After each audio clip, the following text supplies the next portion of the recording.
When looking at animals and trees in nature, I often have the following thoughts that might sound strange, weird, or silly. It seems like animals and trees, yes, even trees, have a more profound understanding of the secrets of the earth and life. It sounds like the more creatures are exposed to nature and silent, the more knowledge they hold. Bathed in the air and directly connected to the ground, they witness a lot of mysteries and sense much more than we would think. Trees and animals that walk are in constant connection with the ground. At the same time, animals in the waters are enveloped by a conductive medium in direct contact with the ground and containing dissolved substances. Even those that fly occasionally land on the ground or rest on living plants, thus sharing the connection to the earth. Meanwhile, we humans seem to lose such a connection, locking ourselves in the isolation of our own creation, while living nature carries the best benefits of life for its creatures. Even though I trust the power of science and have always had a passion for this field, I remain mindful that science can be both beneficial and harmful. In our efforts to create or improve, we sometimes end up disrupting what is naturally established for our well-being, only to try later to repair it. Of course, we can't decide not to touch anything. We were gifted with the ability to transform, and, in nature, there is room for discovery and improvement. However, I believe there are boundaries we would better avoid crossing in our transformations. Examples can be found in our food and medication. Knowing which food or medication suits creatures can derive from instinct or acquired learning. For example, some animals self-medicate by eating certain plants when they are ill, and there was a time when most people knew at least one plant with some healing properties, a knowledge transmitted across generations. Even though these methods have limitations, it's unfortunate that awareness of what was naturally given to us seems to be declining in our modern world. Of course, perfection is not from this world, and nature has flaws. In this nature, we face many challenges that lead us to search for solutions and are gifted to do so. For example, although our growing population and its concentration in cities, driven by various needs and proximity to services, present opportunities, they also bring challenges related to urbanization and demographics, particularly concerning housing, food, and service supply.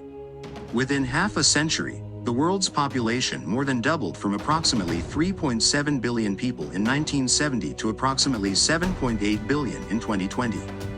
That growth is noticeable for older people who have witnessed the expansion of towns with new developments that transform quiet places into busier areas. Meanwhile, many resources, such as renewable freshwater, arable land, and forests, have been reported to have decreased. These challenges lead to the search for solutions. Unfortunately, this search is often conducted without considering crucial natural limits. For instance, humans began directly modifying DNA in the 1970s. This scientific milestone led to significant medical, agricultural, and biotechnology advances. In response to agricultural and demographic challenges, genetically modified organisms, GMOs, engineering also started in this era. Before this, genetic modification was achieved only through selective breeding for thousands of years. However, now that we have GMO products, we often sell non-GMO and organic ones at a higher price, partly due to the perceived health benefits among some consumers. Finding and understanding how DNA works is remarkable. Being able to modify it sounds exciting and attractive. Every discovery or new development sounds highly sensational. The potential for improvement it carries cannot also be neglected. As explained in the previous section about the baby discovering the world, everything new is mesmerizing. Then comes habits, thanks to which the excitement fades off and gives the floor to a new normal. And, with time, unexpected flaws often emerge from the milestone, leaving us with the realization of the consequences. This can be observed with technology. For example, public access to the internet and the advent of cell phones marked an exciting era in human history. However, we witness ongoing concerns about privacy invasion and growing addictions to virtual and artificial worlds while the real and natural ones seem to shrink. Sometimes, I also reflect on seedless fruits.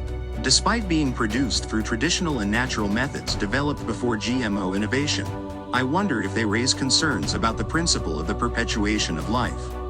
In the natural process of life, fruits or creatures that produce seeds follow a cycle where a seed is nurtured by a mother, then it sprouts, grows, matures, and makes new fruits or offspring containing seeds meant to follow the same cycle.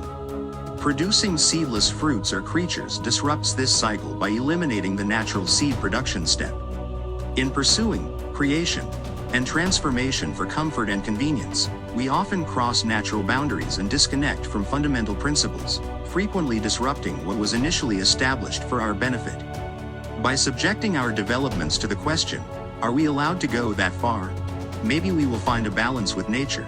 So God, without tearing down its order, because when we go against nature, in the end, as we are part of it, we go against ourselves. And, even if it can take a long time, as evidenced by civilizations buried and covered over the centuries, nature, the foundation of our human societies, ultimately prevails. I believe that the day humans start consistently remembering they are part of nature and are nothing without it, and ensure that our actions remain in harmony with the natural order, we will save ourselves from the eventual need to correct our mistakes, correction attempts that could sometimes worsen the situation. If we live in harmony with nature, the world will begin to recover and thrive. Our disconnection from nature causes us to lose the senses and knowledge the other creatures keep getting from their harmony with it.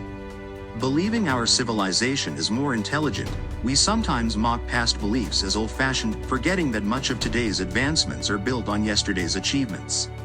This is evident in generational conflicts, where younger generations seem ungrateful for the older ones' work, while the older generations may overlook their responsibility for current issues. Every creature remains bound to nature, but as humans grow up and integrate into society, they slip into an illusion of separation from it. When we refer to nature, it can sound as if we are talking about something external, something separate from us, that we can choose to visit. Nature is everywhere. We are constantly a part of it, and it exists within us. We only alter and transform it. Everything is intertwined. We are immersed in the entanglement of everything, and breath is an excellent way to comprehend it. With birth, the creature starts breathing in, borrowing the air surrounding the creation. Then, the air we breathe out stretches everywhere. Beyond the oceans, in the winds, it travels the lands, crosses the seas, and transcends the ages. What we breathe out mixes with what other individuals and creatures breathe out, a mixture in which everything is immersed, a vast ocean where everything swims. The air, composed of a blend that has continued since creation, unites all creatures, regardless of their differences, grievances, abuses, or protests. A blend each creature borrows from. Whether we hate or harm, or instead choose to love and care, we can't escape the waltz, the particles, and the energy in the breath. I inhale what you exhale. You inhale what I exhale. And, in the mixture, we all continuously swim. Since creation, the particles have kept dancing, traveling in and out of each stranger who visits this realm until their departure. The breath of the ancestors, an inheritance for the new beings. And what does not breathe, caressed by the air, is in a trance, the mixture of air we find here and borrow for the journey. Then, at the end of the adventure, the creature gives the last breath, returning what was borrowed. The air we breathe in and out caresses everything outside and inside. It touches and visits everything that exists. Through the air and the breath, everything is interconnected, a vast ocean that unites and shapes us. On average, a human inhales about half a liter of air per breath during normal resting breathing. For a breathing rate of 20 breaths per minute and a life expectancy of 70 years, that's about 370 million liters of air flowing in a lifetime, representing more than 8,000 filled transport trucks of 11,500 gallons each. For 50 feet per truck, if lined up, these trucks would stretch approximately 80 miles, equivalent to the distance from Toronto to Niagara Falls. The pieces of this enormous quantity gradually travel into our bodies, bringing imprints from the outside into us. Then, they come out with something from inside us, an imprint shared with others as those pieces expand everywhere. Another fact is that no matter how we transform nature or disconnect from it, anything we create is made of borrowed parts from nature.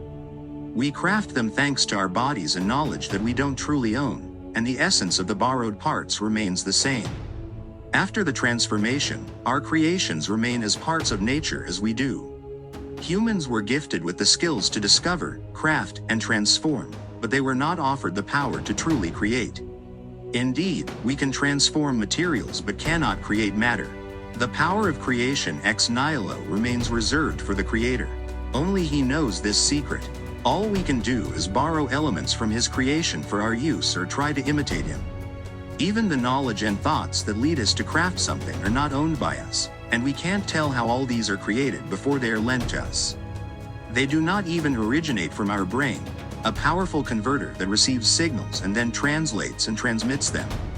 In our illusion of creation and possession, we disconnect from the original nature, a disconnection that is also illusional, and connect to our altered and transformed version of it. While, in our society, knowledge seems to mostly concern the necessity of carving out our place in society and the ability to transform nature, the rest of the creation remains connected to something we are being cut from for the sake of modernity. When the human soul comes as a baby, like the other creatures, it has nothing but a naked body lent to it for its journey in this realm. The body and soul are deeply intertwined, with the body reflecting the spiritual reality of the soul and both together revealing the whole truth of the person. However, the material world and human experience are affected by sin and imperfection, which can obscure the full expression of the soul's truth. External factors such as shape, size, skin color, attire, possessions, status, and makeup can influence how others perceive a person. Still, they do not change the inherent dignity of the individual.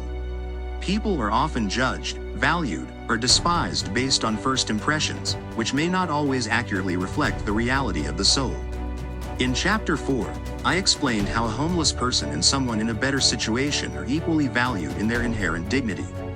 Underneath tattered clothes and the body wearing them can be a soul of purity we may fail to see, while beautiful attires on an attractive body can hide a soul we would fear to approach if we could see it.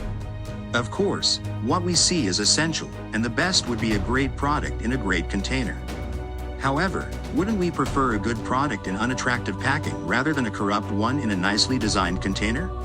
Unfortunately, distracted by the outside, we often focus on appearance and forget the unseen cover, which is essential. In the unseen and the essence lies the verb, to be. When the baby grows up, that's the first verb he discovers and comprehends. Indeed, he knows he is and that everything else he experiences also is. I am is where everything starts. Maybe that's why I is always a capital letter. Then, after to be, comes some confusion as the child discovers the verb to have and glides into the illusion of possession. He starts identifying himself with and being identified based on what he has. This slipping is triggered by our needs as creatures, and then we look for more. Body attributes, such as skin and eye color, type of hair, height and weight, personal belongings, titles and employment, wealth, and so on, eventually define him. And, finally, to be depends on to have. The focus gets diverted from who we are to what we have, while the most significant difference lies in the essence of who we truly are. The more we have, the more we think or are thought to be, while regardless of what and how much we have, we already are in the first place. Then comes comparison to others, superiority or inferiority complexes, and competition.